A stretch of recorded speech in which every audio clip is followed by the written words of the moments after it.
Welcome to Roadster Renault Redux. Redux happens to also be the name of this channel, which is hosted by my nephew. He's been looking after my episodes for the last few years, all 13 of them, and he's had a request from some of the viewers for an update.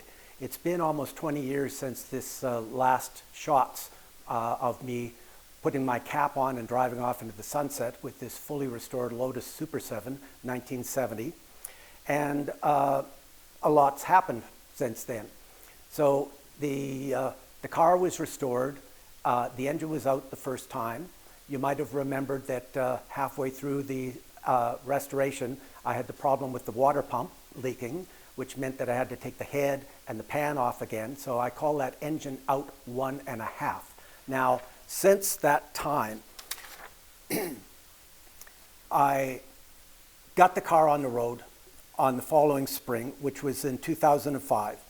I drove it to Vancouver for the all-British field meet and made it there in one piece. However, I noticed when I was pulling into the Van Dusen Gardens, every time I put the clutch in, I would hear a whine. And that's pretty much a pilot bearing. So when I got back, I replaced the pilot bearing. Now at the show, I had entered it in the 35,000 and under restoration debut, and I also won the long distance driver award. Everybody thought I was a little crazy driving from Edmonton, Alberta all the way to Vancouver in a Lotus Super 7, even though it was fully restored. Now, so when I got back, I pulled the engine out again, of course, had to put a new pilot bearing in, and then I had a fairly successful summer of driving, but I took it out for one last spin before winter. You might wonder why I'm dressed up in a parka, because it is winter here in Alberta. It was minus 40 just about a week ago. And so this car hasn't been out for, although the fall was fairly good, I did get it out up until the middle of November, and then somebody flipped a switch and the temperatures dropped. So now we'll get back to in '05, I took the car out for one last run. I got it back to the garage and I heard a tick, tick, tick, tick, tick, tick, tick, tick, tick, and wondered, okay, what's going on? I pulled the engine out again, took it to my machinist, and we discovered that there was a piece of the top portion of one of the pistons had broken off above the ring, and it was bouncing around. It looked like a little coin bouncing around one of the cylinders like a little woodpecker. So, all right, now we need new pistons. So I ordered replacement pistons, same size, from a company in Southern California. When they came in, even though they were 20 thou over, they didn't match the 20 thou over pistons that were in the engine. So we had to ship them back and order 30 thou over pistons. When they got here, they fitted them, but because I ordered the 20 thou pistons originally and then had to replace them for the 30 thou, it didn't click on the other end that I needed a bigger competition head gasket. So I put the pistons in, we got it back up and running. The following year, I went to the Vancouver All-British Field Meet again.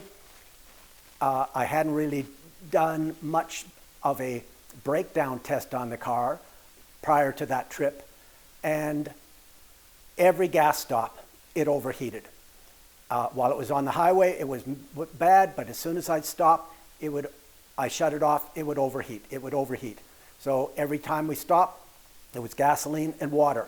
That trip, my nephew actually joined me, along with two other members of the sports car club here in Edmonton. So it was a little ridiculous because I was slowing the trip down. We stopped at a radiator shop in Vancouver. They looked at it, couldn't figure out what was wrong. So anyway, I got to Vancouver. I won the second in a year long distance driver award. Got it back to Edmonton, did a leak down test, discovered that the head gasket was blown. It was going from the combustion chamber into the water jacket and pressurizing the water jacket. So I contacted the people down in California, they said, oh, you needed the competition head gasket. So I ordered that in, pulled the engine out again, put new bearings in it, put new rings in it, put the competition head gasket on it.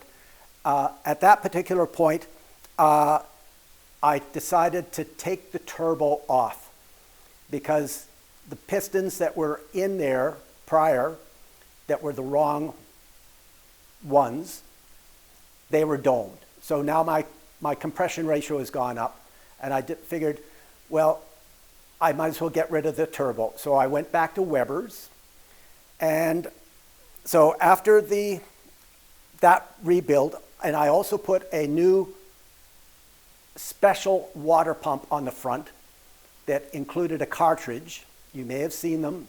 I won't say the name of who makes them, but they're out there. And with the problem I had before with that little gasket, I decided to make it easier so that if I had some problems in the future with the water pump, I could replace the cartridge.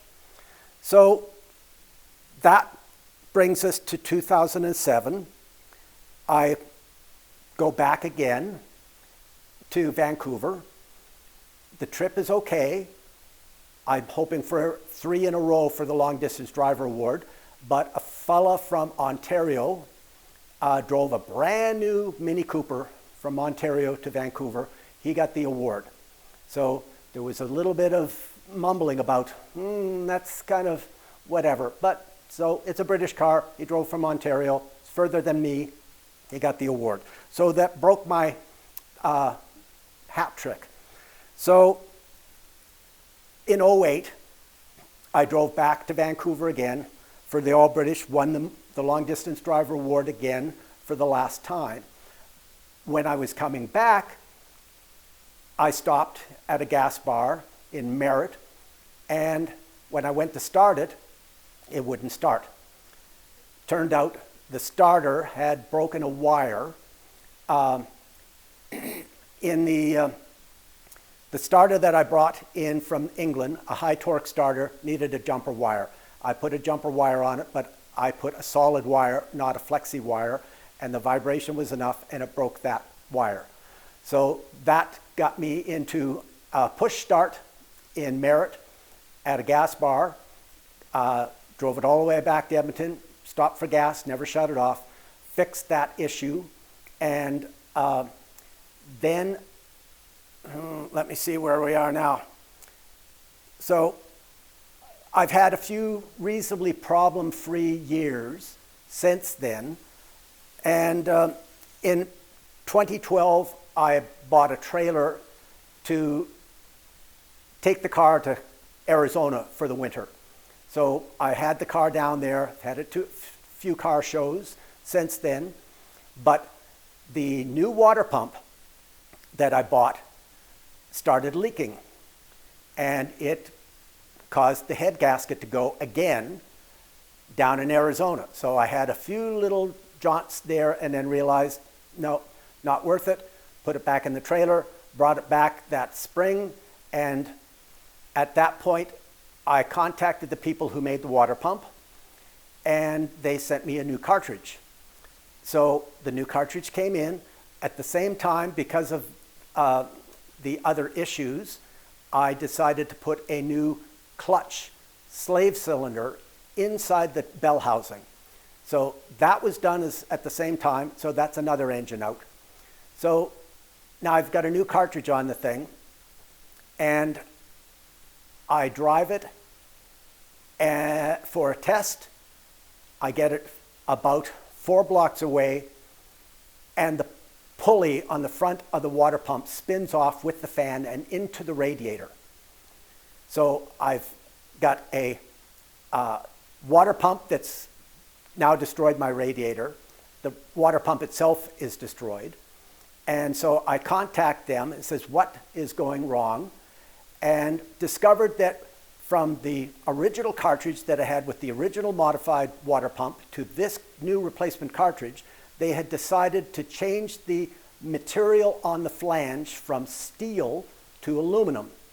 And so an aluminum flange pushed on a steel water pump shaft it was either not installed properly or it's just a bad choice of material, but it spun off.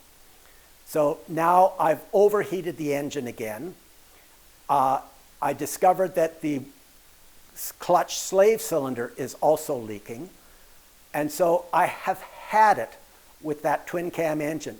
So in 2018, I contacted a company in the UK called Vulcan Engineering, and I bought a cross-flow. So the car it's not turbocharged anymore. I don't have my Turbo 7 license plate on the back, and I've got a cross-flow engine in here.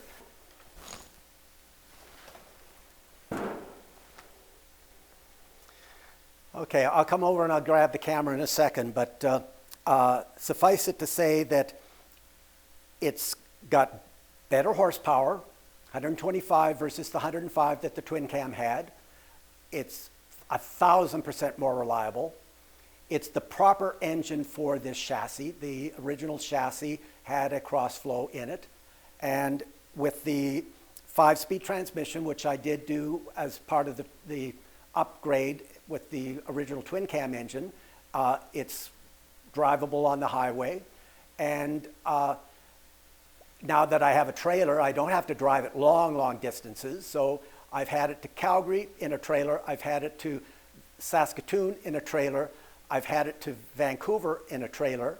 And it makes more sense to, I know some people will say, well, it's a car, it's a sports car, you should drive it. Yes, I still do drive it, but long distance, it's not a good idea. Yes, if you want to do the Peking to Paris run, then that's maybe something, but it's punishment. So we'll give you a look at the engine. It's got 2 side draft Webers, and it's the standard push rod, and I've put a few other little modifications on it. Still has the dry sump, and it's reliable. Now, all we need is for the weather to warm up, and I'll be back out on the road again. So one thing that you might wonder is that I reset the odometer when I rebuilt the car. And I've got 30,672 miles on it since the restoration. So 30,000 miles, that's not bad.